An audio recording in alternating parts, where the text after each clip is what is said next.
Hello and welcome to Coconut Chats. I am Shomita and I am joined by my friend and host Haita. Haita, how are you? I'm good. How are you, Shomita? I'm good, thank you. Today we are joined by Dipak Mitra all the way from Kolkata, India. Hello uncle, how are you? Quite fine. Deepak Mitra has done his master's in social work from Bishwabharati University. He joined Indian Institute of Cerebral Palsy, IICP, Kolkata in 1993, and is currently the head of the Department of Residential Services. He is the consultant counselor of the organization. He provides counseling to the differently abled children or adults and their parents. He also conducts community based rehabilitation CBR program both in rural and urban slum communities. Welcome uncle. How are you doing today? Thank you. Thank you. So uncle, as to begin with, just tell us about how your job looks like in IICP. What is your daily routine? Uh, as I'm heading the Department of Residential Service, one of the departments of Indian Institute of Cerebral Palsy, uh, I need to keep the coordination with other departments like the vocational unit, the training, and the accounts, admin, and the adult day center, all the things. And I have 23 staff members. So management is the most important part of my job. Where to depute them to give them in a proper position. We have to. I have to depute, and I have one assistant. Okay. One assistant. So he is just helping me to do it, and the keeping all the documentation, accounts, and keeping all the liaison with the other department. That is my main work. And besides that, I am fully engaged with the counseling with parents and the uh, uh, adults, particularly adults. I am not doing any counseling with the children. My assistant is he is involved in the with the children. However, I am not. Uh, and my main main objective of work is to provide the service to the adults and the parents above the age of 18 years. Besides, I am also coordinating one training that is uh, that is in collaboration with the Army of India, and the Navy, the Army, and the Air Force. Okay. And this once in a year, this has been conducted, and, and we are not selecting anybody else. The DG, or Director General of Army, they are just sending uh, uh, their personnel to us, and who are already retired or going to be retired Okay. recently. So after there is no age bar among them, because some of them they are coming at 35 years, some are coming after 50 up to 50, 60 years. So many types of many years age bar is there like that. So they Okay. are coming, and we are providing them the 2 months training course. During that period, my assistant is also helping me to do what I am doing rest of the year, rest of the 10 months, Okay. because I am totally engaged during that period with the training program. So that is my main That's focus really good. job. Yeah, you are getting proper help. So since we are already discussing about into this this project of yours where you are dealing with the army men, Uh, so, like, since this is IICP Kolkata, so are these people all Bengali speaking or English speaking, or is it like they are from different background, different languages? So how you communicate with them? Uh, Actually, most of them, they are not from Bengal. Okay. They are not from Bengal. They are coming different parts of India. Mm. Okay. And some of them, they are from Hindi speaking, and some are English speaking. Mm. And Bengali also, like last year, out of 27, it was 6 from Bengal.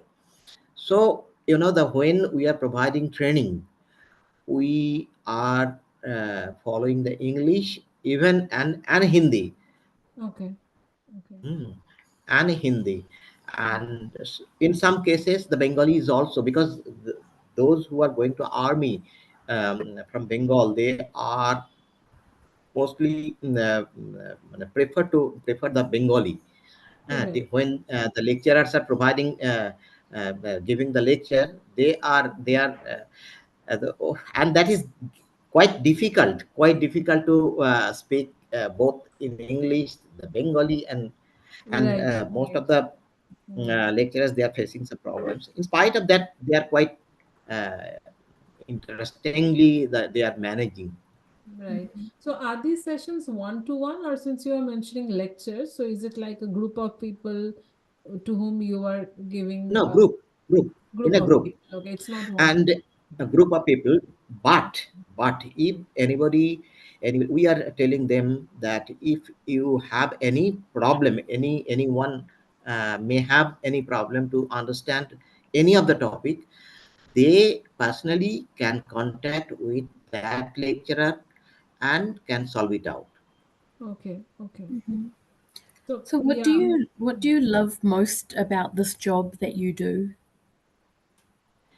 Actually, I prefer to work with the adults. That is to work with the adults. That is I love to do, because they are unique. Every individual adults, they are unique, and many of them, they may have the problem, but in spite of that, they have different mm, potentialities, and to get it out from themselves, when we are interacting with them, we are getting many experiences, and that I love. And besides that, that I used to work, as Somita told, that I used to work in the community based rehabilitation. I have worked in rural area and the urban area almost 10 years. So that is also in was was interesting, because the many kinds of the differences you will get in rural and urban slums, you will get, because at present I am working uh, in a in uh, in an institution under a roof, but that was not, there is no roof, there is Okay. no boundary. So that I have got ample opportunity to work over there with the parents, with the government people, with the school teacher, with the doctor, with the community people, many of them. Right. And the in severe community based rehabilitation, you have to have the holistic approach, because we are not only working with the child, but around the child, Right. who are just giving or providing support to the adults. We are we have worked with them in the community, in both in rural and slum. Okay. So, so what was, if you have to compare your experience of working in the slums in urban versus rural, so yeah, are there any striking differences you have noticed? Yes, obviously, Mm. it is easier to work in the rural area. Okay. It Hmm. is easier to work because all the people, even in the slum people, the people are busy to collect their food. But in the rural area they are not so. But and even the characteristics of the city people and the characteristics of the rural people is quite different. And you can get the rural people more easily, and they are quite they have the time to listen you. They have the Right. time to listen you. They have the time to listen you. But in the slum area they do not have that much of time. uh, so it is Mm. obviously the to work in the rural area is quite fine. Yeah, that was an interesting answer actually, because people usually think that the people who are in city have more awareness and they will be more easy to deal with. But here you are saying that even if the awareness quotient is less, but still, as long as people are listening to you, that's always better to handle them. Yeah, that's really nice. And also, like, just want to, I will take a step back and back to the army thing. So, since you were saying that you were, it's a group of people to whom you give lectures on certain topics. So, what are the topics usually look like? uh, in the training program. Yeah, in the training, army training program. Yes. What are the topics you uh, guys give lecture on? main the main topics and the focus of the topic, we are just is we are emphasizing those topics that will work with them, Okay. like the different kinds of disabilities, Okay. Okay. how they will identify, Mm. how they will interact with the adults, children, and their parents, the way of interaction, and what are the problems the families are facing, what are the problems the senior citizens are facing, Okay. and how they will handle them. The practical handling, we are just giving them the task. They are just attending the class where the practical transferring of from one adult from bed to uh, mm, wheelchair to bed, and how to get them down from bed to the floor. All Okay. we are just practical sessions we are just conducting, and we are just giving them the training. Right. Even how they will communicate. They, Mm. as you know, the many of the adults, they are non-verbal. They do not have the Mm. speech. So how they can communicate with them? What are the tools they can use for them? We are just displaying all the tools what IICP is using. Right. Right. That are the main things. And we are just taking them to the other organizations who are specifically working with the autism, Mm. who are working specifically with the children with hearing impairment, with the some of the organization, they are working with the children with visual problem. So we are not the mm, specialized in all areas. So in that case we are just taking them for orientation. Right, right. Yeah, yeah, that's yeah. Thank you. That we got that part for the training program. And sorry, I will just again come back to the army thing.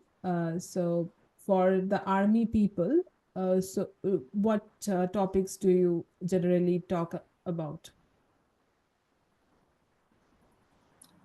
Mine myself. No, army. Yeah. The army No, to the people. army people.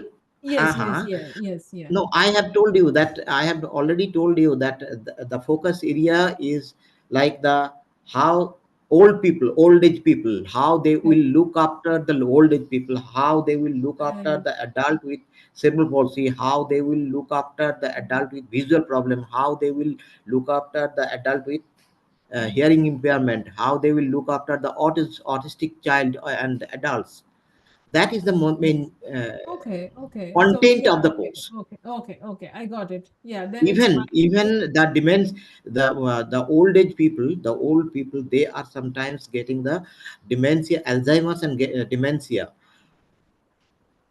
right, So right. how they will look after them, Yeah, that kind of training we are just providing, that all are in our content of course. yeah, yeah, yeah. So then it's sorry, then it's my bad. I thought the army, when the army people are coming, it's something related to their health or their state of mind. But yeah, now I understand. Sorry for that. No, no, no. After the retirement they will be so that they can be rehabilitated in the organization like us. Yeah, yeah, That is yeah. our I main now I focus. get that. Now I get that. Yes, it's totally my bad. Sorry for that. Yeah, No, no. yeah, yeah. Harita, you want to go? Yeah. So, can you share some examples of where you think you've made a difference in someone's life by counseling the parent or the child? Yeah, yeah, yeah. uh, like I can share with you one example, that is one family, the father, mother and their children. Their children was 7 years old boy, 7 years old boy with cerebral palsy. The boy has many problems, like the she during that when we started intervention, during that period that boy could not work, could not sit properly, could not communicate properly, could not eat properly, could not identify his toilet need. And that period we discovered that father, he is not at all in that we are giving the parents appointment in a regular interval, that may be 15 days interval, that may be 1 month interval, that may be 2 months. It depends upon the opportunity convenience of the parents and the distance from IICP. So what happened with that particular family, after 1 year we could discover the father is not at all involved in the child's program. What we are just demonstrating, the mother is following at home. Father is spending many leisure time, but he is not providing any time to the child. Mm. After when I discovered it, I started close counseling with the father, individually and with both the parents. And a series of after a series of counseling session, I could get the success when father started intervention with the child, and the result came out very quickly. And at the age of 9 year, at the age of 9 year, 9 or 9.5, it on that time the child could stand holding a support, Nice. holding any support.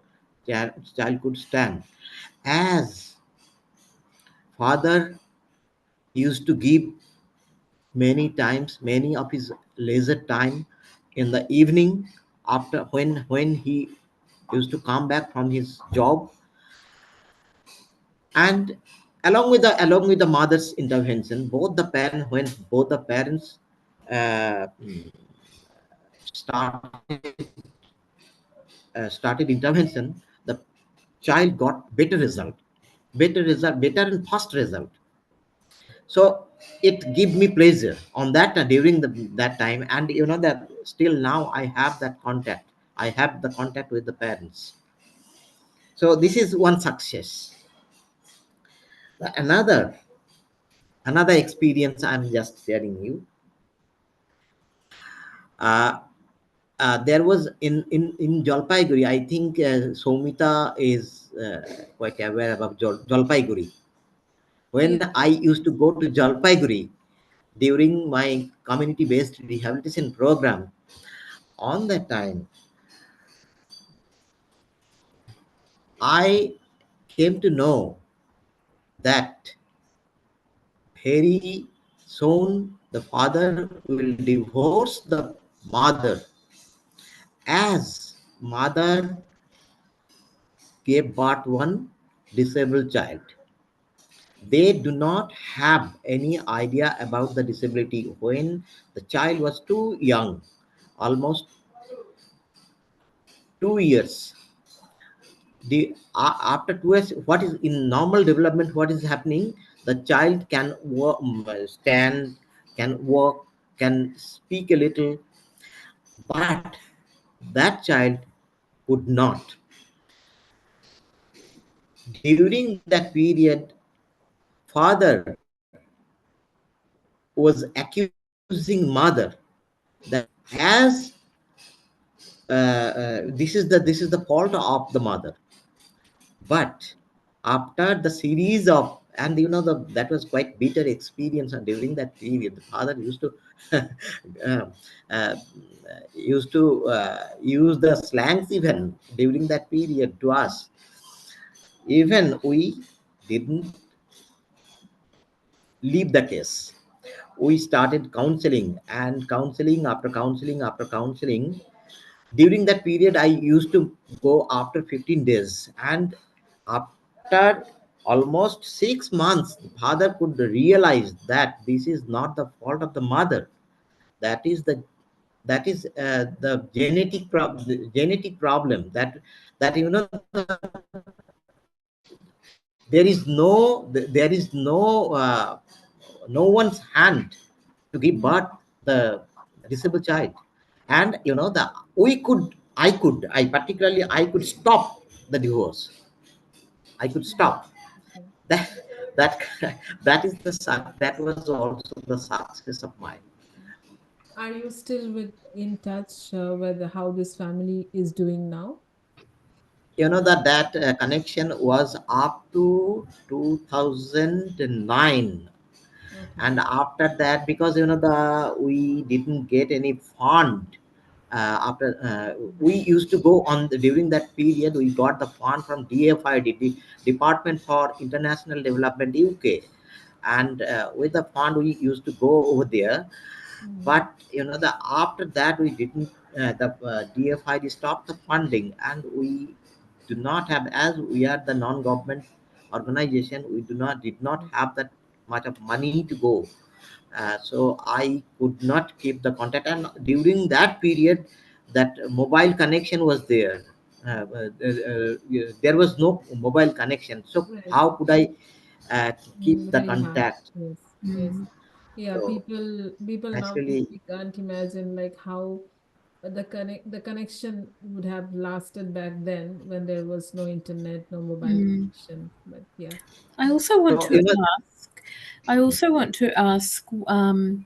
So you mentioned, the father was blaming the mother in many different ways for the fact that their child was born with a disability.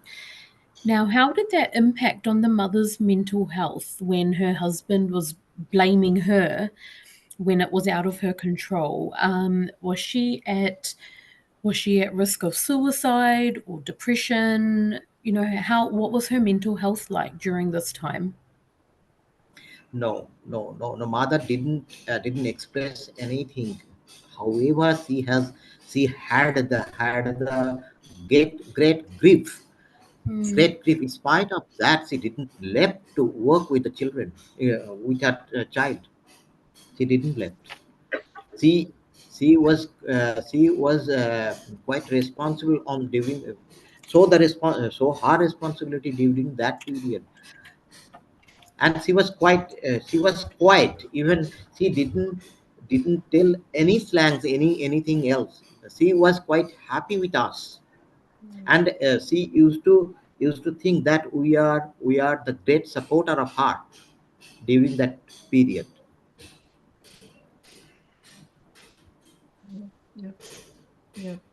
So, and also when you are doing these kind of counselings, I understand like the immediate parents are there. So apart from the immediate parents, do you also give sessions to other people in the household? Say, for example, if the grandparents are staying with the family, or there are other uncle, aunties who are staying with the family. So are they included in the program as well?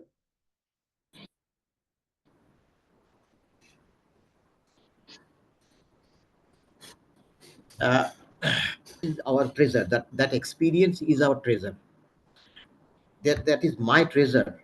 And always, whenever I get the parents like that, I share this information to others, so that they also can be motivated. They can include them into the work of their child more intensively. They can handle their child. Even for the adults, we are just sharing our experience. Yeah, yeah. And not only individually, but in the seminar, in the workshop, we always share sharing our experience. Because I have also got some information from my colleagues. They used to also go to the community. So during that period, we have got, my colleagues and myself have got many experience. Okay. Mm. So apart from the parents, do you give sessions to grandparents as well? Yes, Yeah. yes. We have there are still now they have the grandparents. Many of the adults, they have the grandparents, and they also visiting us, our resident service. They are service. And during that period,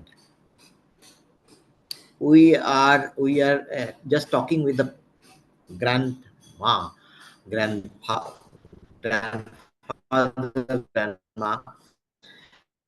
Our experience we are just sharing, and we are giving them the task given, that when your grandson will to go back to your house, you just talk how they will share, they will talk, how they will behave, how they will uh, how they will work with them. We are just providing them the task. Okay. Okay. Nice. Nice. Yeah. Yeah. And also, like when you are talking to these families, and say in critical cases where one parent blamed the other, just like you gave one example before. So, do you feel that these caregivers of these students with who are specially abled, they are at the risk of suicide? Still, I didn't get anyone. Till that you Still, I haven't didn't faced get that. anyone. Okay. No, Are these people like because and so are mostly your patients or your students, are they do you find them very cooperative, or are they resisting, or how is the approach? that as these we know them for years after years, they have been cooperative. They have been cooperative. No one is new. So Yeah. what is happening? Sometimes they are resisting, like they didn't want to take food, and they are choosy. Like, no, uncle, I will not have the meal from you, like that. Right. No, they are not telling, but they are giving their gesture that I am not preferring you to take my food from you. I am preferring that auntie. So that kind of resistance we are just seeing. But that this is not that I'll jump from the corridor. That kind of tendency we didn't get. Hmm. Not for from the adults, not from the caregiver. So, is the government doing enough to fund your institution, or do you need more help from the government? You know, our institution, like our institution in West Bengal and in India, the government policy uh, is not so good. I'm really telling you that we are not, particularly IICP is a big institution. We are getting a small amount of money, granting aid from local government. I mean, the West government of West Bengal, not from India government. We are not getting anything. We are just getting support from the corporates.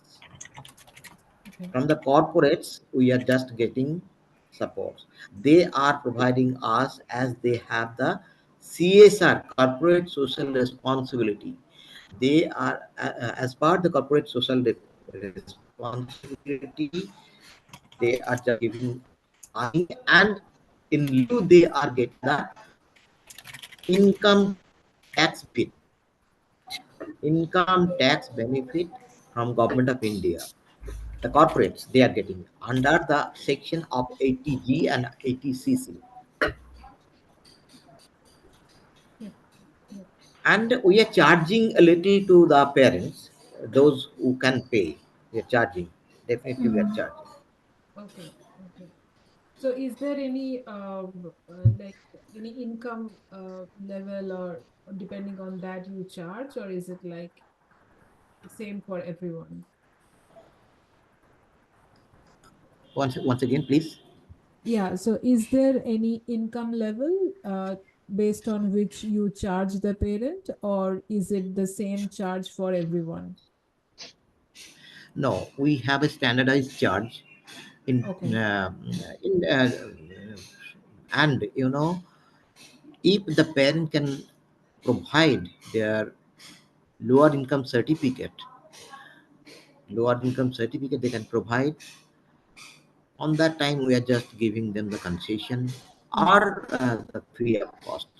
Particularly, mm, uh, the as we are associated with the family for years after years, so we know which family has how much money, how much income. We know. Right, right. So accordingly, we are just charging. Yes, yes. Yep, yep. So, so after all these years of experience and so many sessions, do you think that the stigma around seeking mental health help, and for the specially able people, is it the same in the society, or now it is better than what it was when you started your career? Uh,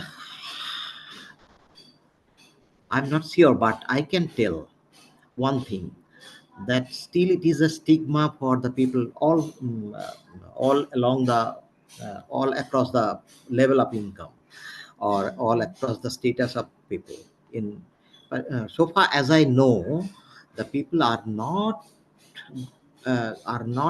attending any mental health clinic or any therapy. They are not taking because they are thinking that what other people will tell, that kind of stigma, that what other people will tell. They can tell Mhm. something that these people, that this man has got the mental disbalance, or Mhm. Mhm. uh, Mhm. he is going for therapy. Oh, what will happen going to the Mm. therapy? Nothing will happen. Ah, so this kind of attitude is there. So That's why. And even the people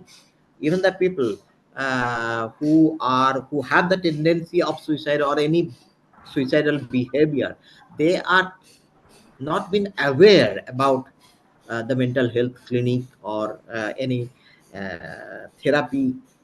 They are not, they do not have the belief. So that's why they are not attending the mental health clinic. However however the we are running in IICP. In IICP we have one organizing one mental health clinic. I think you will get in YouTube the name of our doctor, that is Dr. J Ram, Dr. Jayaranjan Ram. He is renowned doctor of mental health. So we are just he is visiting us once a month, and many of our adults and parents who are under stress, under depression, and under hopelessness feeling, this kind of behavior, sometimes they are we are getting some manifestation among themselves. So we are just sending them to the doctor. We are just, and what is happening, this is under the roof, under the institution, that's why they are attending. But in Yes. from the locality, most of the people, they are getting afraid what other people will tell. They are not attending. Mm. They're It's so worried about funny. what society will say about Yeah. their family. Uh, uh, Yeah, that's a big issue with Indian Doing it people. I think real. no matter where in the world they live, even here in New Zealand, people think about what society will say about their family before actually thinking about their family and their household. And that's, and also people, I find in our Indian community, they don't think that mental health isn't, they don't acknowledge it. You know, the way you Yeah. acknowledge a broken leg, for example, you go to the doctor, you get a surgery, but if there's problems with your mental health, they will not see a psychologist or a counselor because they deny that there is a problem. I think, and it's more in the elder generation rather than, you know, mine and Shomita's age, people in our 30s and younger. I think our generation acknowledge it a lot more. If we need counseling, we will see a counselor. We don't have as much shame. But the older generation, they just try to fix the problem themselves without asking an expert for help or admitting there's a problem, because they think if they need counseling or psychological help, they think for some reason they have failed and society will laugh at them and talk about them, and then, you know, the problem just gets worse. So whether it's because you've got a child with a disability, or if it's another problem, if you're having family problems or relationship problems, counseling and mental health help is so very low down on the list of priorities for Indians, I feel. Um, And the one thing, you are correct. One thing, one example I can give you, uh, in the current generation, the new generation, uh, they are, when they are having the problem, a few, however it is few, in spite of that, new generation, they are attending the health clinic, but they are not exposing it outside the family, outside the outside community. Very secretly they are going, they are attending when they are facing the problem. Yeah. Like I can give one example. One of my ex-colleague, he is attending the mental health clinic, and as he believes me that I will not share it anywhere, that's why he just told me. yeah, it's a shame because, Yeah. you know, I think if more people talk about it, then more people will feel less alone if they are going through it. they will feel like, oh, this person is also going through something similar. But like you said, people don't talk about it. So when you are going through these problems, you think you might be the only one with these problems. Even in my family, for example, so 20 years ago now, actually, my grandmother, my mum's mum, who lived here in New Zealand, she committed suicide 20 years ago, and she was in her early 60s. So she was my grandmother. And even my extended family, nobody wanted to talk about it. Nobody wanted to admit what she had done. And when the rest of society asked what happened to her, everyone made up lies. And I was 15 when she did this. So I remembered, because we lived only 5 minutes away from her. So I was very close to my grandparents. I grew up, they were like my second parents. And I used to think it was very strange that my extended family, not my mum and dad would tell people the truth, but my extended family, my other aunties and uncles and my granddad's sisters and brothers, they would tell the rest of the Indian community that something else had happened rather than the truth. They wouldn't say, oh, she tried to kill herself. And I thought, why are you lying to people? And then I realized it's because they're ashamed. They don't want people knowing that her mental health was so bad that she tried to kill herself inside her house. That was the truth. I knew, my family knew, and then nobody spoke about it. Even within our family, nobody ever spoke about what she did or how they could have stopped her from doing it or why they didn't see the signs in the first place. She used to say all the time, I feel lonely, I feel this, I feel this. And people just used to ignore her. Oh, she's an old lady, we'll just ignore her. She wasn't even that old. She was only about 60 or 61 years old. And this was 20 years ago. So maybe, in that 20 years, things have improved. And we were an Indian family living in New Zealand. We were not even living in India. And this was even in New Zealand. They just didn't want to admit. They felt ashamed. Oh, what will the rest of society think if everyone knows that she tried to commit suicide and she killed herself? Oh, it won't look good on us, so we will lie. And I thought it was really sad. And I was only 15, so I didn't understand everything about the situation. But as I got older, in the last 20 years, sometimes I talk to my parents about it. And sometimes, I think about it more, and I realize that the way my family treated her death, it was not right, because again, they thought about society before they thought about their family.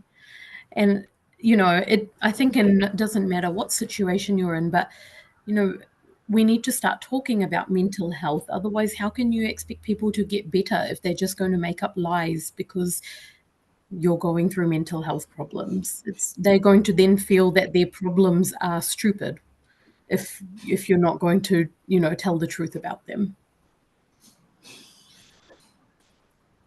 I think I should add something. If you keep the experience under the cover, if you cover it, so it is not right.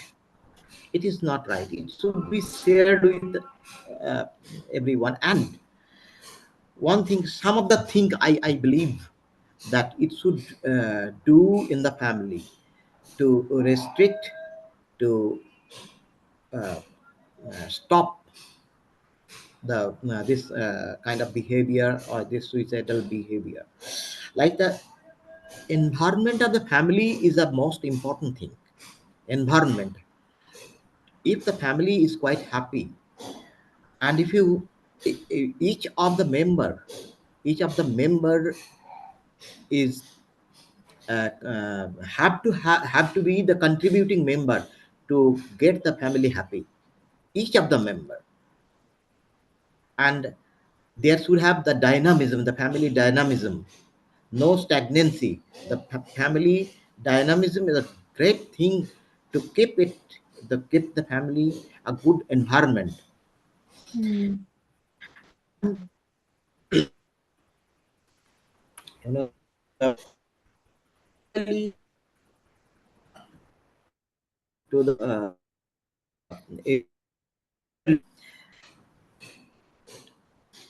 not only the elderly of the family, everyone has the respect to each other, has the Yeah. must have to have the respect to each other.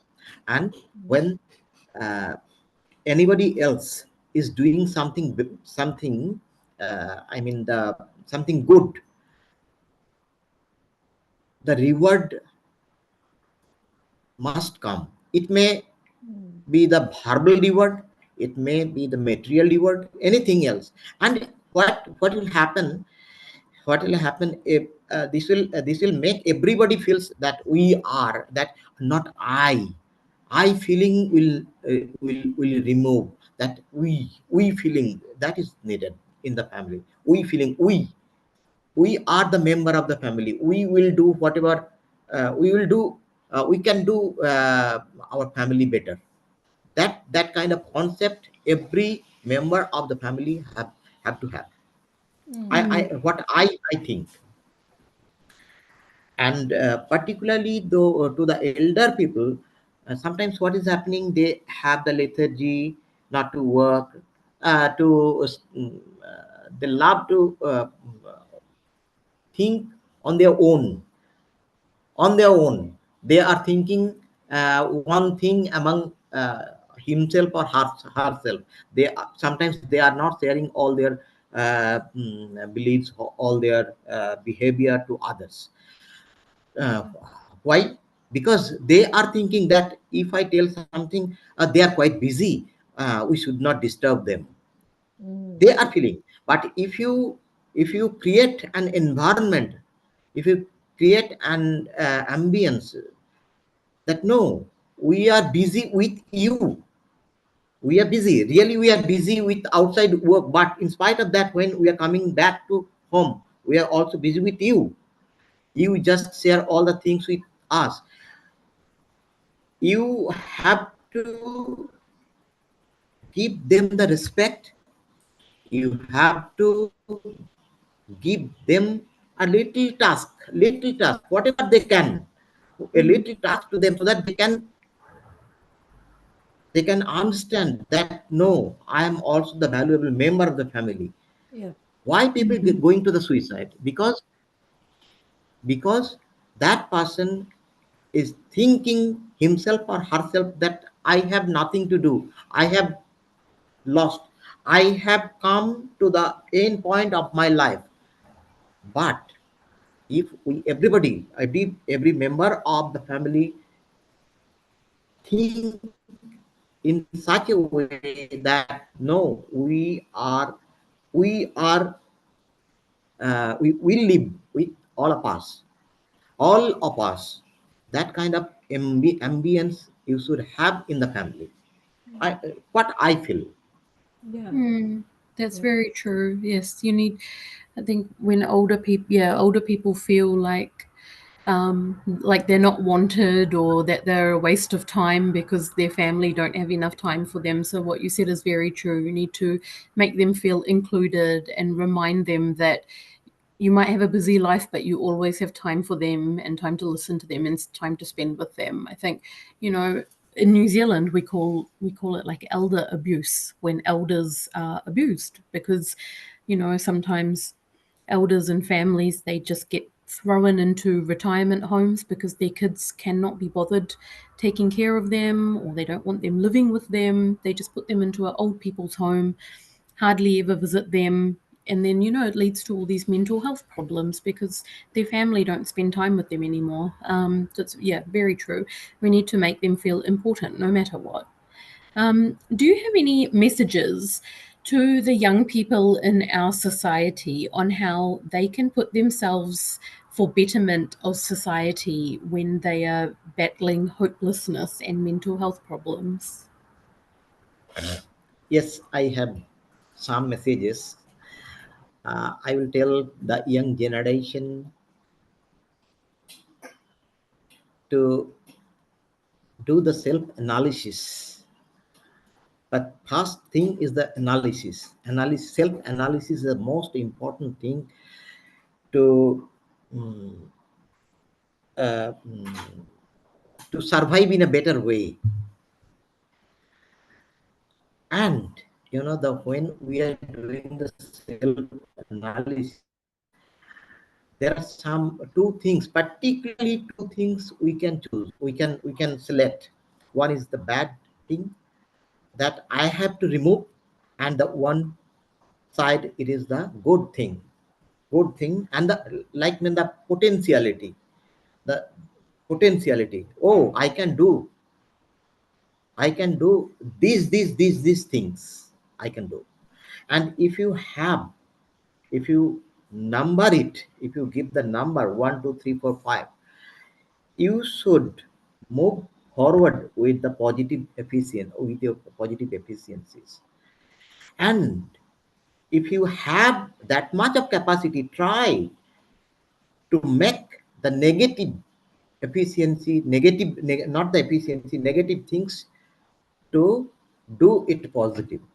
If you can, unless if if you think that no, it is not possible, remove it, leave it. And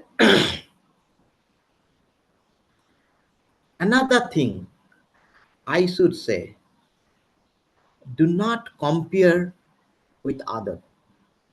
Comparison is not always a good thing. Whatever you whatever you have, you should move forward with that. Do not compare with your friend, do not compare with your colleague. Oh, he has been promoted, he is he just flying all over the world. No, don't look at that. And when you do not have the capacity, if you do not have the capacity, and you are comparing with your friend, with your colleague, then what will happen? The time will come when sadness, after that your hopelessness, after that the depression will come. Mm-hmm. So Yeah. do not compare with others. You But you try your best, to get the better result. That is Mm-hmm. my method. And one thing, try to give the value whatever you have. Whatever you have, please try to give the value.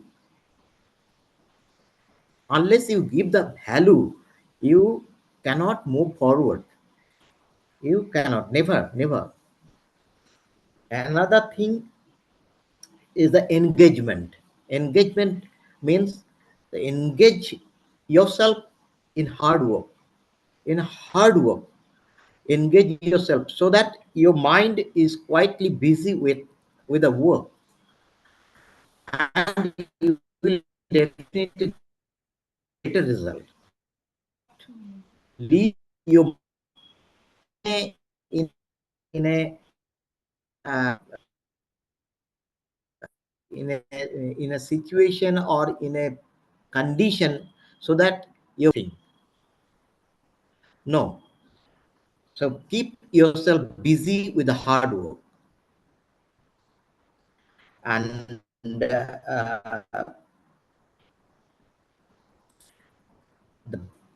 the last thing I should say, that if you feel that you need the help of others, your behavior is not up to the mark, your thinking is not up to the mark, you can easily take help from your neighbor, from others, your friends, or whoever is favoring you. You can take the help, and you can ventilate yourself. You should ventilate whatever grief, whatever anger, whatever sadness you have. You just ventilate it. It is really needed. Those are my messages. Mm, yeah, thank you for sharing those. They're all very important messages. I think, especially comparing yourself to other people, I think is very relevant these days, especially in the days of social media, where you're always seeing people's photos and you know, people only post the good things about their life on social media. They don't always talk about the bad things happening. So if you're always looking on social media, you might be thinking, why does this person have such a good life? Why do they always seem so happy? And that might actually not be the truth at all. Everyone might just be living a false reality for the purpose of social media. I think that point is very, very relevant these days. Yeah, but thank you so much for everything you've shared in the last hour. It's been really lovely talking to you and learning about your work and your insights. And it's really good to know that, you know, we have people working in mental health areas, especially men as well. It's good to see that men are working in this area. It's very important, I think, you know, that we have people that speak from a place of knowledge. So yeah, it was very good to hear all your insights. And if any of our listeners, like Dipak said, if any of our listeners need any help at all, if you're struggling mentally, or if you have got any type of issues, if you've got children in your family with any disabilities and you are struggling, you can reach out to his organization, or you can reach out to other similar organizations in your area. You can contact us as well. If you're not sure where to reach out to, you can contact us and we can get you in contact with Dipak or someone similar in the area that you live in. But no matter what, you should never suffer with these type of problems in silence. You should always seek help, and someone will always be there to help you. Thank you so much for your time today, Dipak, and we wish you all the best with all your work in this area. Thank you also. Thank you so much for coming to our show. Thank you very much. One line I will tell you. You just translate it to Harita. That is, Tagore told, Rabindranath Tagore, from where I just pass out masters. I have done my masters from University Biswa Bharati. Somita already told. That is built by Rabindranath Tagore, a Nobel laureate in literature. He told, he just uh, wrote, he just wrote, I'm just telling, that is, আপন হতে বাহির হয়ে বাইরে দাঁড়া, বুকের মাঝে বিশ্বলোকের পাবি সারা. That you have to come out from your own and you will see many exposure in the world. That is the meaning of these two lines. আপন হতে বাহির হয়ে বাইরে দাঁড়া, বুকের মাঝে বিশ্বলোকের পাবি সারা. So that is my concluding line. Yeah, thank Okay. you. Yeah. So yeah, that Thank was you. very thoughtful actually. So we have to let go our shortcomings, our selfishness, our like always seeking about what we need, what our desires and everything. And if we just take out that time and that consciousness to look around us and look at what is going on around, then we will feel at one with the rest of the world. So it's the universe is in us and we are the universe. So it's all, we are all the same. So yeah, I think that's my interpretation and understanding of the lines. Yeah, thank you so much.